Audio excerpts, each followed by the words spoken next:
Hey, and welcome to I Guess, a show where I hate everything until someone convinces me otherwise. I'm Lex Basile Price, and I think the color peacock needs to be in more public spaces.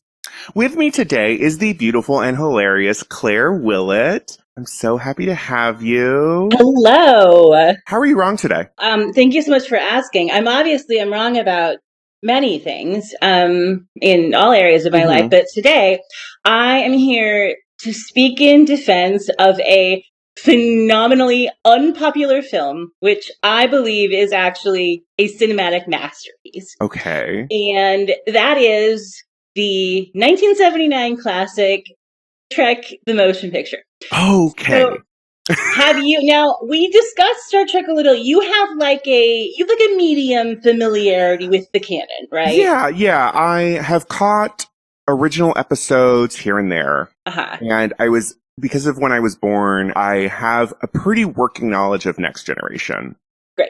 And have been very into Lower Decks because quite a good show. Amazing. Yes. And I feel like, so I know enough Star Trek to exist in the cultural community, but not enough to consider myself a Trekkie at all. Okay.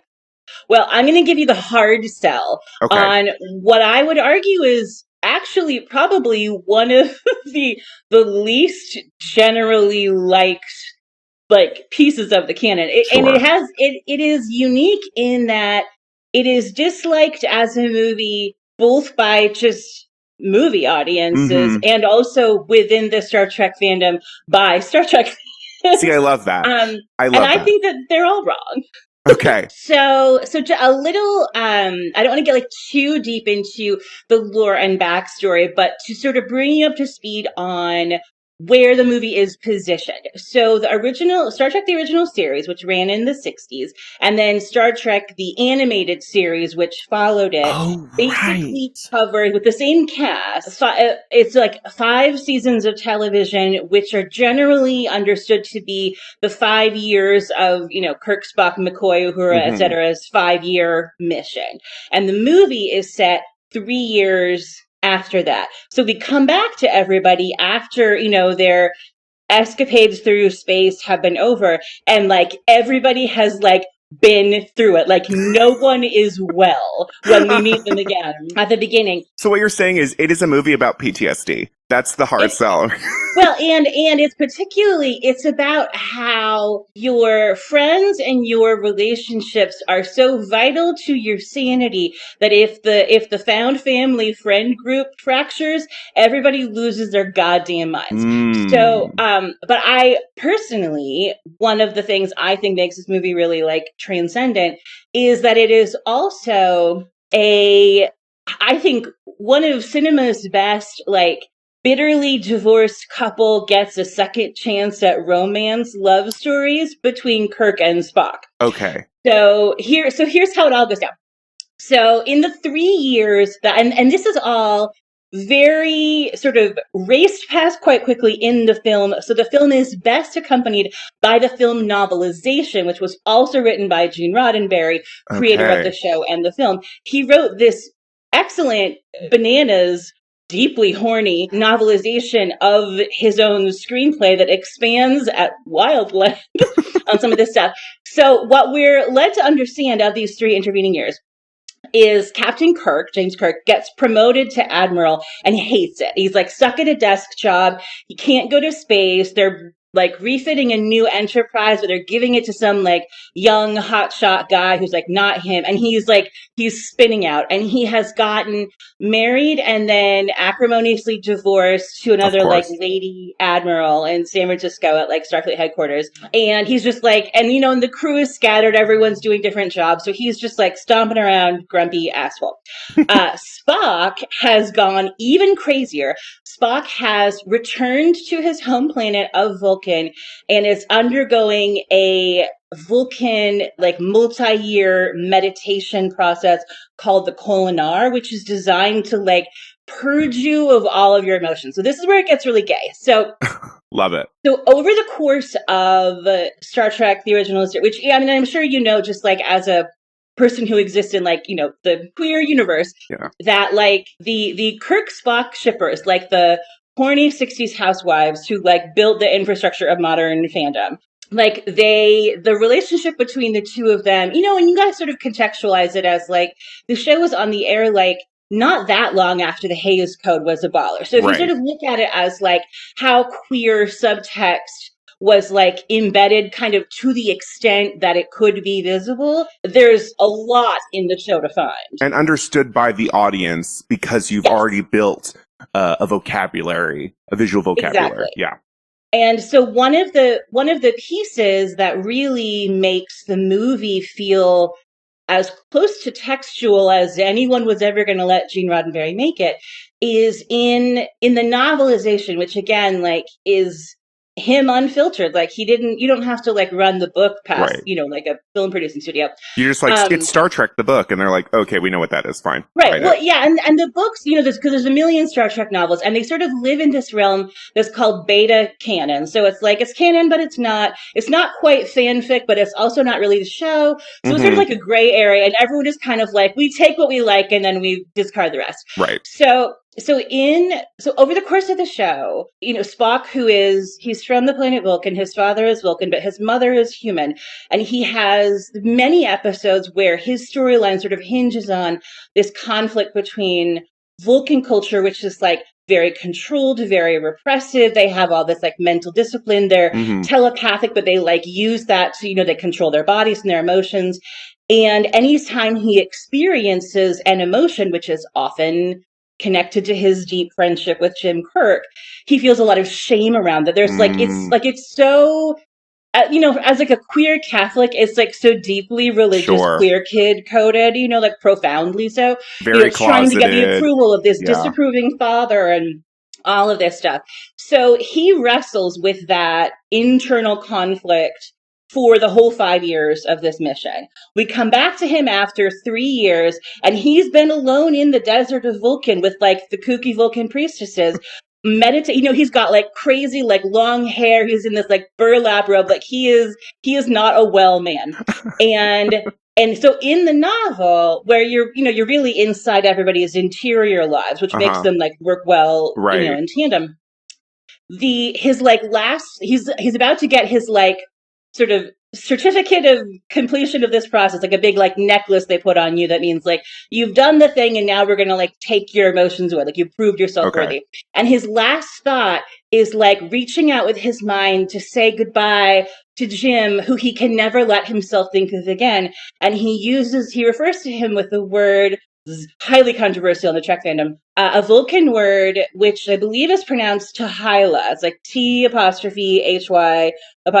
LA. Fantasy fiction loves apostrophe. And Roddenberry says in the book, the footnote, it means friend, brother, lover. So it's like that's how he thinks that's what Kirk is to him. And then he basically like flunks out of Kolinar because the priestess like, you know, does like a mind meld to share his thoughts. And basically is like, you're still too human. Like you have to like go elsewhere to find your answers. And then the next thing we see is cut to Kirk and we see him kind of, you know, going through it.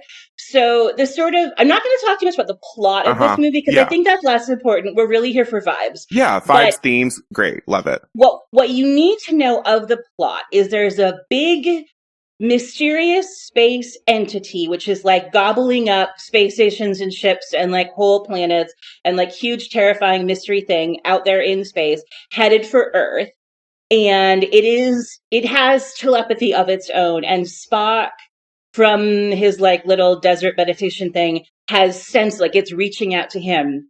And so he thinks, if I go find this thing, this like, you know, great cosmic God. Mystery logic, godlike thing, and commune with it, there I shall find my answer. So he sets out to go find it. Then we cut back to Earth, where Kirk, who is now an admiral, has basically like commandeered the new Enterprise, which of course is now somebody else's ship. And he's like, sorry, young captain who's been working for 3 years on this retrofit and this was totally supposed to be your job. I outrank you.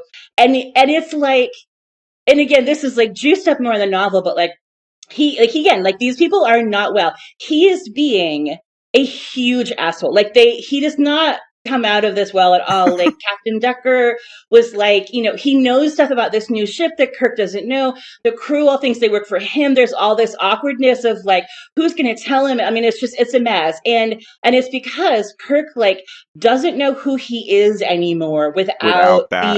yeah. And it's like, so the, it has the structure of a perfect, like a classic get the band back together for one last heist sort of episode where, we start with Kirk and Spock so far distant. And then we sort of slowly, first like Kirk returns to the ship and then like the rest of the crew is there. And then like they bring Bones out of retirement, his best friend, Dr. McCoy, and then he comes to the ship. And then finally, like they're heading out because of course, like, they've sensed the giant space anomaly coming for Earth. And Kirk is like, look, I spent 5 years dealing with this stuff. Like, we have a way better chance of saving the planet if I'm in charge. And like, very grudgingly, the admirals have been like, okay, fine. I guess, but no one's happy about this except for Kirk. And so Bones shows up and he's like, you are like unwell. You lost your mind. Like, you're snapping at people. You don't trust yourself. Like, Bones is like, really calls him out on like, you you are not well. You're an admiral, not a captain. Exactly. Yeah. But, and Bones, it must be said, Bones shows up. So he like retired from Starfleet. Like, he was off doing something that isn't specified. And when they bring him back in from retirement, he's wearing what I can only describe as like a disco jumpsuit, like the deepest V, huge gold medallion. He has grown this like puffy ass beard. It's like, I don't know what he was doing with his 3 years, but it was like something wild. So they set off in search of this mysterious thing with like everybody but Spock, this sort of like symbolically like the last seat, empty. And then Spock sort of intercepts them in his quest to like track this thing down. And he boards the Enterprise, comes onto the bridge, and it's like Princess Diana's revenge dress, right? He like stomps onto the bridge in his like cuntiest black cape, serving absolute resting bitch face. And Kirk is like hard. It's like, oh my god, Spock, like a little cocker. He's like so soft. Right. And Spock, who's still trying to figure out, like, he's spent 3 years like alone in the desert, being like, emotions are bad, and so he is like. It's like so uncomfortable. He's like really cold to everyone. Like the crew is like, Spock, we're so happy to see you. And he's just like giving them nothing. and so you're set up. I mean, this is very early on. So you're really set up from the beginning to be like, okay, over the course of what happens in this movie, we have to get all these people back to where like no one is themselves until it's like, Kirk in the center seat of the Enterprise with his friends around him and Spock at his side, and we've got to figure out how we get them there. And the plot, in terms of sort of the big mysterious thing, it has a lot to do with, and I don't want to spoil it because I actually do want you to watch this, and I want other people listening to watch this too, but it really thematically connects to like Spock's journey being about this quest for like pure logic, uncontaminated by those like messy human emotions that have like plagued him his whole life. And so at one point he ventures into sort of the heart of this giant thing. And by the way, sidebar, another amazing thing about this movie. So I first saw this only like, I think maybe 2 years ago. Cause I was like, I was like a Next Generation kid. We didn't watch the original series when I was growing up. So I came to all of this like in my 40s. So the first time I ever saw this movie was the like remastered 4K director's cut version on the big screen at like an actual movie theater. And I cried. It is like, it makes the space shots are so wild and beautiful. It's like, I have never done mushrooms, but I feel you like feel this like you movie, have. I feel like this is what you would hope out of like the best mushrooms experience. Cause like so Spock at one point sort of goes flying through all of these like huge, like trippy, space landscapes to sort of commune with the heart of this thing. And like they sort of mind meld and it like almost kills him.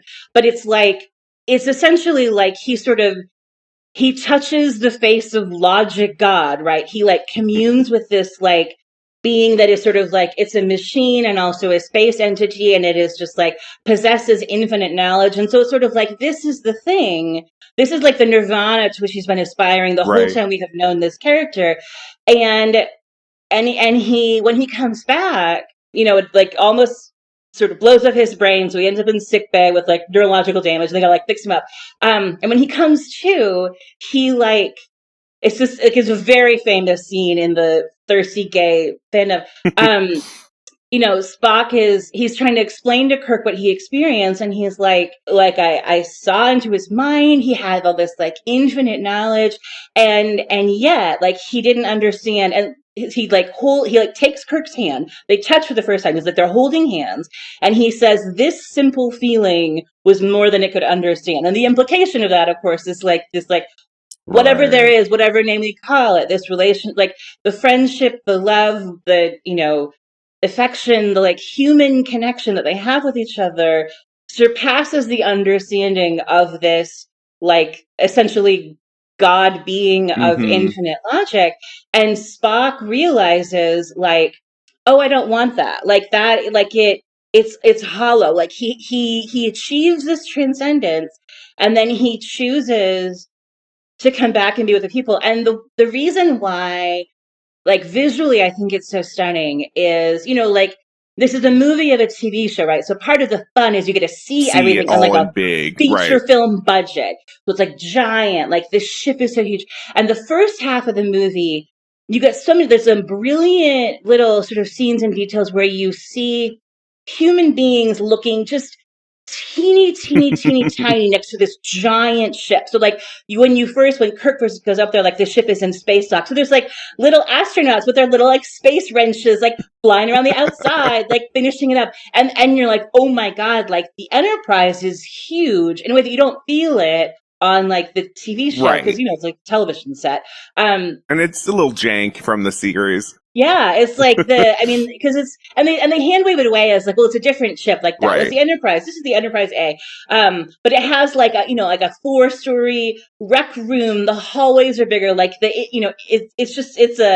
you really feel like, oh my God, this is an enormous piece of technology. And like we human beings are so like tiny next to it. And then the second half of the movie, when they're like up against this giant space anomaly, it fills the whole movie Mm. screen, and the Enterprise is this tiny little blip in the jaws of this vast, like universe gobbling up spatial Mm-hmm. anomaly. And so it's like, so then like how much tinier, I mean, and the machine like refers to the people on the Enterprise as like an infestation. It's like you're gnats, you're cancer cells, you're nothing. Like it doesn't It doesn't even acknowledge human acknowledge, yeah. beings as, yeah, and so it's like we are so small and the universe is so big, and yet inside that little ship there's light and hope and love and friendship, and that's what Spock chooses. And the thing that's so amazing about it is that like the movies that come after this one, that internal conflict between human and Vulcan, like he's resolved it. He doesn't Mm. ever, that storyline never comes up again. And it's like that was what he had to, like he got his answer, which is like I am both things. Like I am human and I'm Vulcan. And I'm finding sort of my own Way through way that. into transcendence and answers and enlightenment that isn't like being the perfect Vulcan my dad wanted me to be. And like so it's just beautiful. And the way like the visual landscapes, which I always watch it and I'm like, God, I wish this was a ride. There's a part of it that feels like, Mm. like in Willy Wonka when they go through like the The crazy tunnel. shifting, it has that energy. Like there's a part where the ship is sort of flying into the midst of this thing and you're like, this would be the most amazing amusement park ride ever, because it's just like, the landscapes are shifting and it's like light and crazy. It's bonkers. But visually, I think it really, especially on a big screen, if you ever get the chance to see on the big screen, it leaves you with this sense of like the vastness of space and how, comparatively tiny our individual little lives are. And yet, There's so much like, complexity in those. yeah, and equally important, like not less important. Mm-hmm. Like there's a story that I really love. Like William Shatner got to go to space several years ago on Oh, an like right. ride along on a Yeah, NASA yeah. mission. and it's particularly interesting, comparing it to the whole I was the just Katy about to Perry say this of it whole like all. performative, Yeah. wow, it was amazing to see this and that, and we are part of the earth, and thank Uh-huh. Mother Gaia. And I'm like, girl, you ain't been a witch. You've been Right. Christian rock girl, and you're up there promoting an album. It's a lot different. Yeah, if you have mental space up there to be thinking about your set list, like you're doing it You're wrong. missing the point. Um, because what Shatner like it really like it actually deeply fucked him up. Like Mm, he said, like you look out the window and you see like space is just this like vast blackness all around you, and you look down and you see this like tiny little blue marble that has everything you've ever loved on it, and we're lighting it on fire so AI can help people write emails faster. Like it just, so it really like it shifted his brain in a way where he became like much more, I think, like radically environmentalist, like wow. much more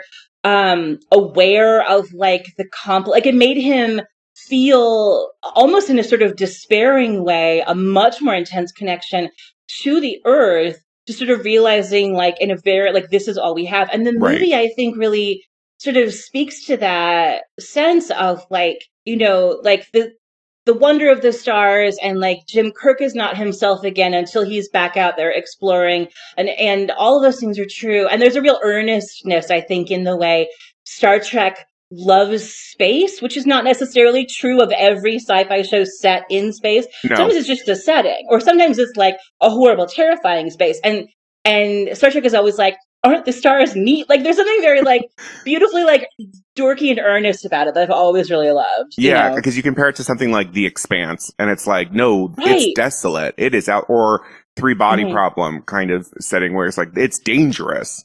Yeah. Star Trek definitely, I Yeah. think, has that, like, you're right, earnestness, and just Hmm. like, gosh darn it, let's Yeah. explore kind of sensibility. And I think, one of the criticisms of this movie that comes up a lot from the outside, from like if you're not a Trekkie, if you're not Hmm. profoundly emotionally invested in the deep love between Kirk and Spock, and you're just like a person who enjoys a sci-fi movie, it's very difficult to escape the comparisons sort of stylistically and thematically between this and 2001: A Space Odyssey. Right. It has a lot of stylistic similarity, like a long, slow shots of like a guy floating along through, and a A evil little computer that's psychedelic. Yeah. yeah, like there's lots of sort of things like that. But like I finally saw 2000. I'd never seen 2001 before, Hmm. and it was at the same theater in Portland where I saw this one that like remasters, shows like all the shiny new versions of Right. like classic films. And so I saw 2001 there too, I think last year, and I was so excited because it's referenced in everything. You're like, I know Oh, every shot, yeah. right? I know every song, like I know all the music, everything.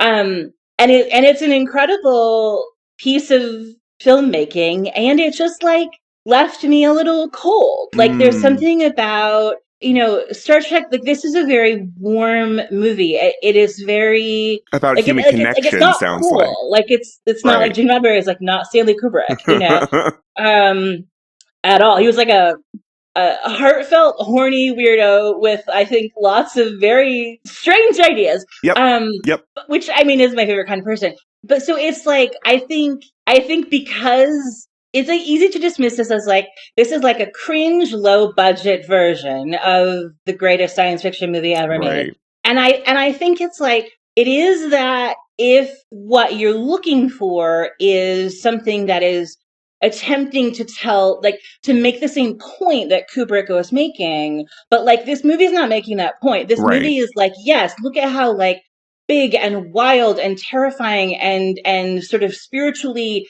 transcendent and overwhelming space is, and I want to explore all of that like in my little ship with my little friends. Like it's such a found family story, and Hmm. like these people are not whole or themselves or happy or functional in their lives until they're all back together again on their ship. And so like where they like the trajectory is so incredible. And I don't like 2001 to me didn't feel like what's the journey the character goes on to like grow and change. Like it Mhm. isn't, that's not what Not it's what it's doing. exploring at all, no. No, and so I don't think there's like one is like better or worse than the other. It's just like for me, what I like out of my science fiction and why I am such a like deep Star Trek person is that I feel like I think that the humanity and the sense of hope and like the warmth and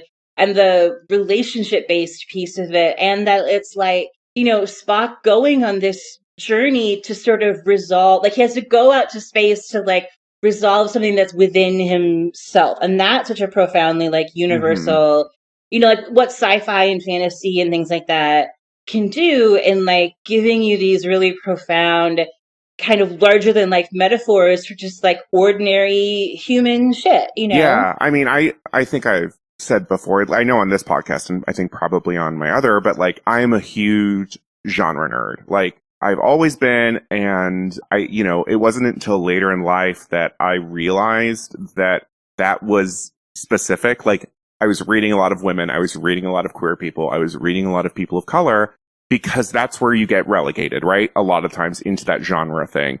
But I like science fiction and fantasy that uses the metaphor to tell a human story.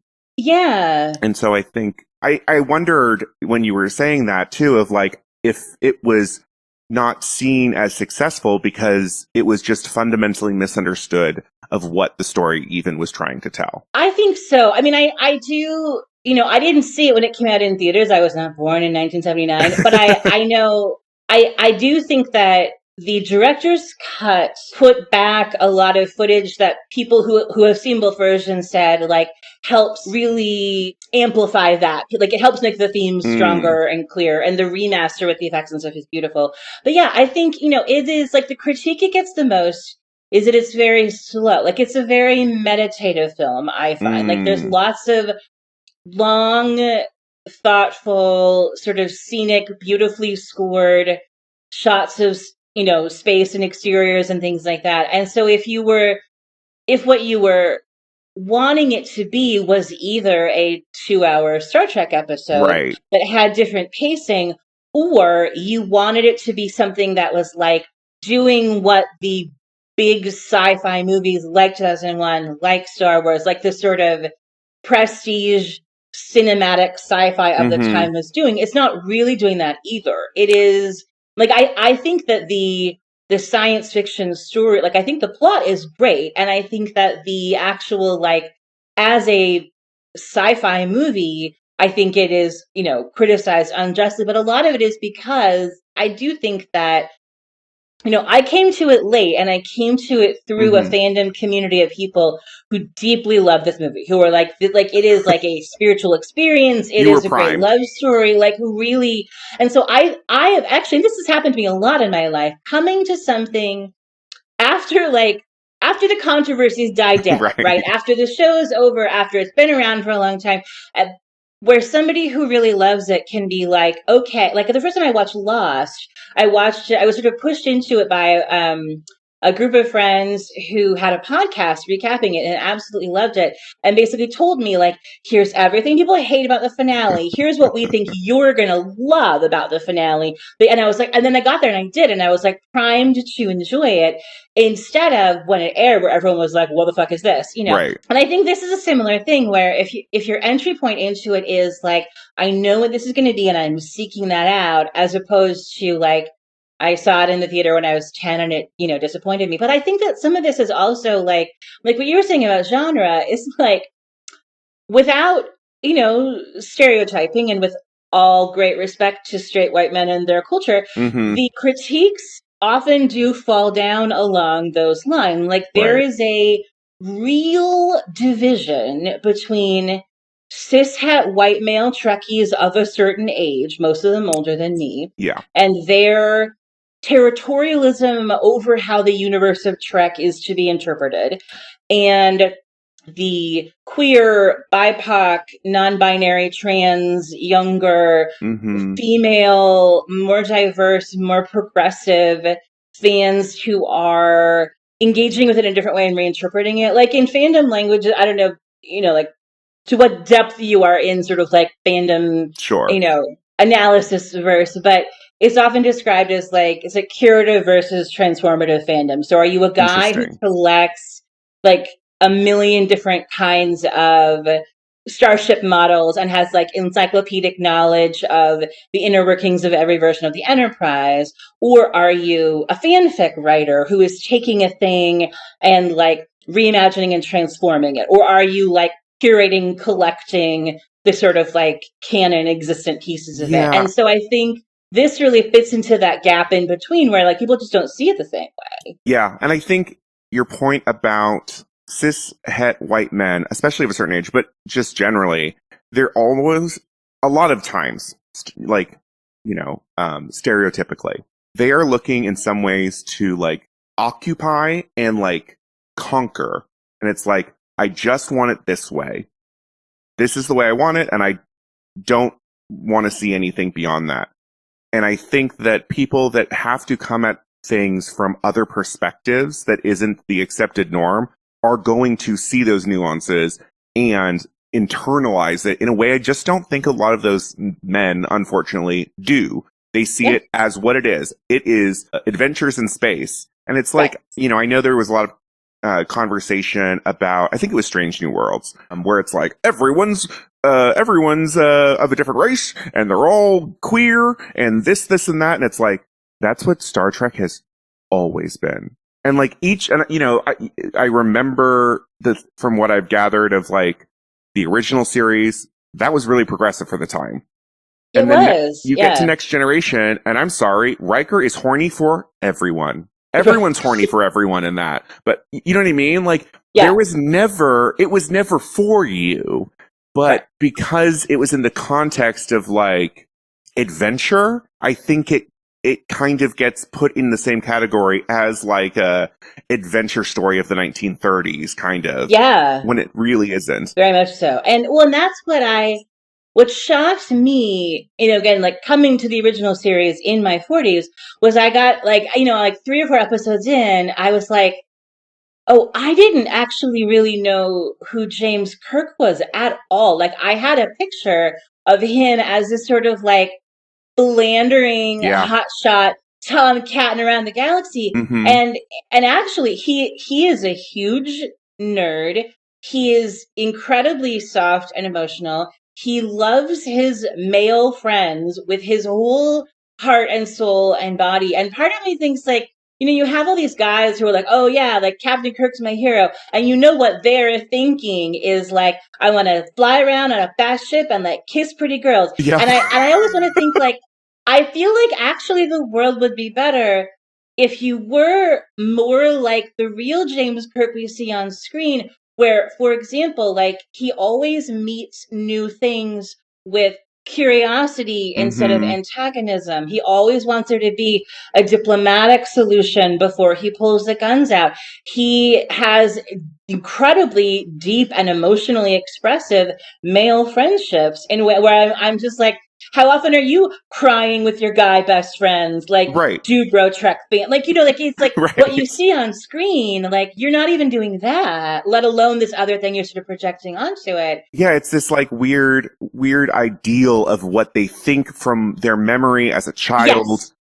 It's all that. It's all, what did I remember? What did I take away when I was like 10 years old watching him on screen? And I'm extrapolating from that to adulthood without ever having gone back to revisit the text. Whereas the reason why Kirk and Spock are so hugely popular with queer people is because like there is something a little genderqueer in how Spock defines what it is to be a male Vulcan. Like it's very much not the same thing that Kirk means when Kirk talks about himself as being a man, and that's really interesting to people. And Kirk there's a Danny Lavery, who's a trans writer who I really love and is a huge Trekkie, wrote once a long time ago that they have a theory of Jim Kirk is a beautiful he/him lesbian because no straight man is so ongoingly networked into what all of his exes are doing. Like, every space station they go to,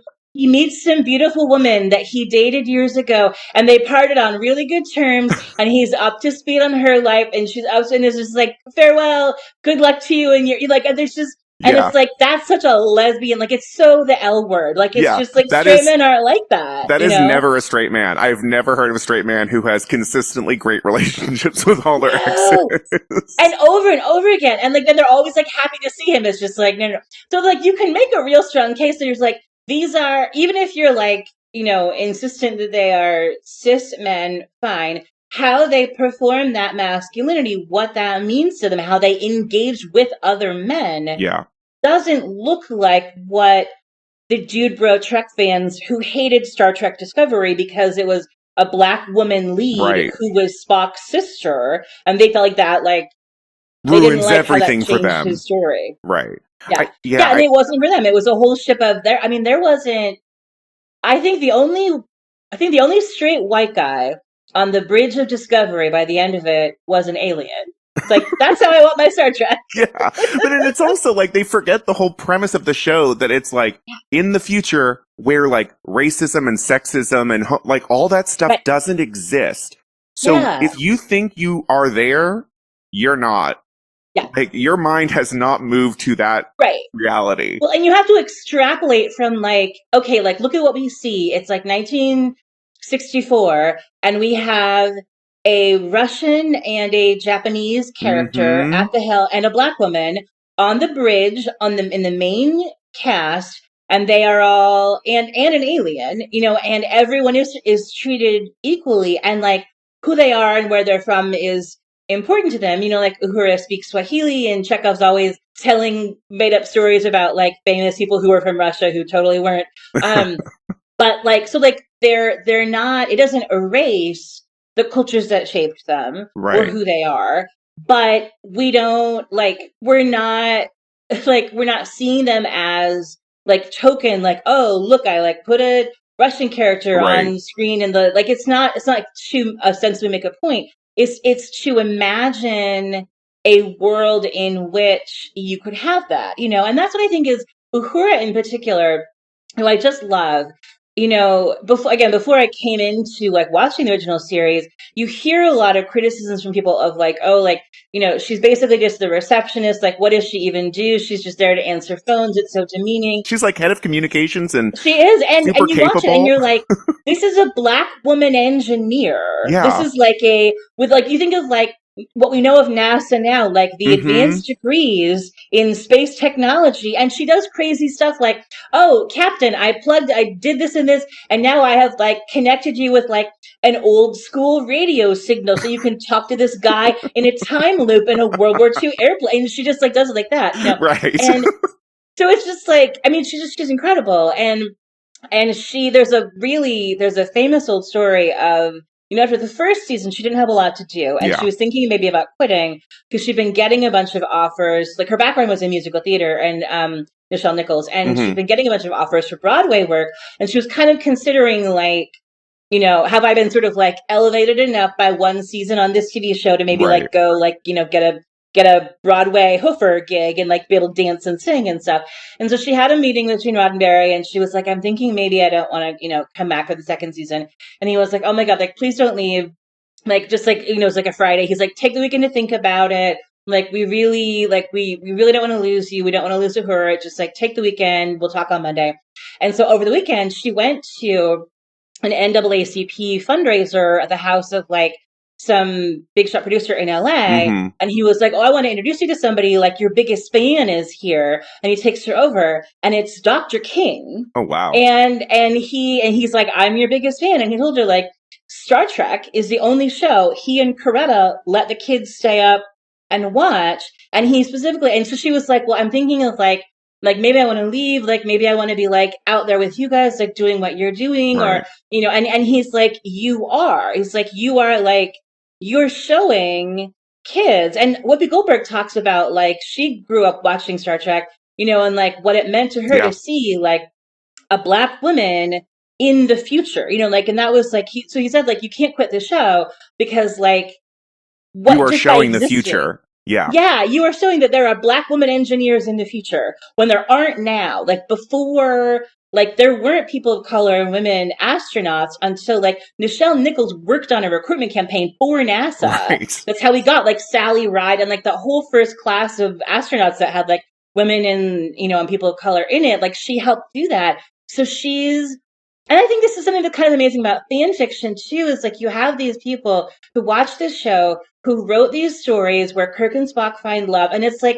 they're imagining a future they can't even see in Mm-hmm. 1966, right? Like they're speaking into existence a world in which it would just be normal for the flagship of Earth's fleet to have a black woman engineer and a Japanese helmsman and having an alien first officer on the bridge, and they all just work together because that's what Gene Roddenberry wanted the future to be. And so I Yeah. think that sense of like hopefulness, like that's why Star Trek is like the sci-fi franchise that's like really where my heart is, and why I think this movie is so special is because it's like that's the piece that's important. Like that's what like it's more about that. It's more about like Mm-hmm. those people and their relationships than it is about like a cool space monster. Right. It's like, yeah, but like the relationships and the humanity is like that's the heart of it, I think. And like that's for me, that's what I get out of it. Yeah, and it really speaks to,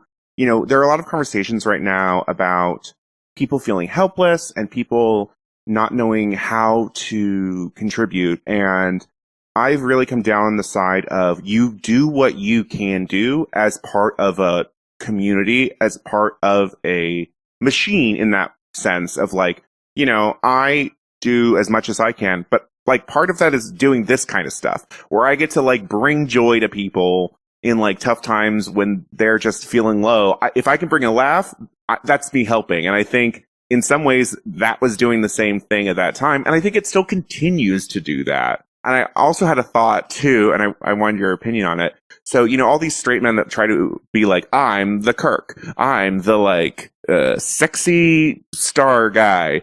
It almost feels like they're missing the point and they're probably the cranky doctor. They are Bones that is just not really part of the crew, the bridge crew, right? But they're grumpy and they're a little bit, and then they go and they have a midlife crisis and they grow that beard and they get that medallion and sports car. And it's like, that's who you are. You're the one that's just like, I don't want to do this. That's not my job.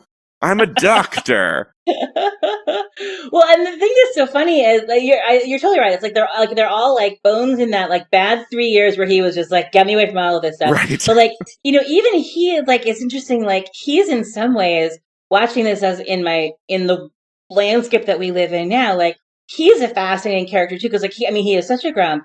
But there are so many episodes that come down to like the plot has to do with like biomedical ethics, and you're like, oh, this man was 50 years ahead of his time. There's like one that's set in an asylum and it's like a posh, like tropical, like, fancy and beautiful. And it's like all these like people, incarcerated against their will. And Kirk is like, no, but it's like a luxury resort. And Bones has to explain to him, like, if you are held there against your will, it is a prison. Yeah. Even if there's like Mai Tais at the midnight buffet and the sun always shines, it's, and I was like, even now in like 2025, we don't fully understand that distinction, And the world might have been a better place if those AI bros had us more associated with Bones, even though he is the straight dude. Yes, I think this all the time. I feel like if all of the like biohackers, cishet white men in tech who think of themselves as Star Trek people had actually like digested what those characters were trying to tell them, we wouldn't live in a world where what they're using that AI for is to like write screenplays so that we can all be like working in the mines. Like that's like there was like the opposite of that was what was supposed to happen. Right. We're supposed to have the robots do the work that is not injuring us. Yeah. And then we can create art. We have the ability and time to create art.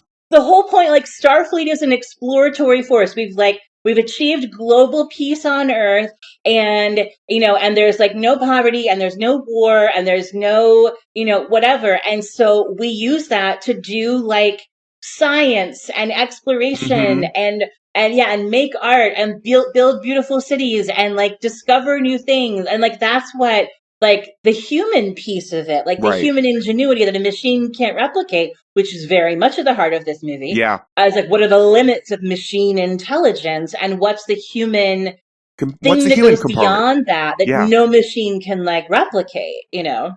Well, I None of love them watched the movie, this. right? Yeah, I am convinced. I want to see the movie. Yes. I'm even looking into. I'm gonna go to Libby and see if that novelization is there. Yes. Oh my Yeah. God, you have to. You have So to. this has been fantastic. I've I love loved this. talking this about, with you. Where can our listeners get more of your lovely takes? So I'm most easy to find on Blue Sky. I'm Claire Willett basically everywhere. Claire Willett on Blue Sky, Claire Willett PDX on Instagram. And yeah, and that is, but Blue Sky is, if you want to find me yelling about Star Trek, that is where I always am. And Lent is over, so I'm back on it now. I was off it for a while. Yeah, I was like, I knew I had like hit you up around Lent, and I was like, oh no, I know that Claire takes a break. I've been following. And you can like, you're legally allowed, Catholics are legally allowed to like do your Lent thing on Sundays, because Sundays are technically like holy days of obligation. So they're like a little mini vacation from Lent. So I would like come in once a week and like check all my messages. Well, it's been so lovely having you. Oh, this was really fun. Thanks for listening to, I guess. Don't forget to rate and review. Tell your favorite Star Trek character. We love hearing that. It does help. The reviews, take 2 seconds. Give us a shout out. Tap that 5 stars. Join us next time as we once again prove that my opinion is always correct about everything all the time.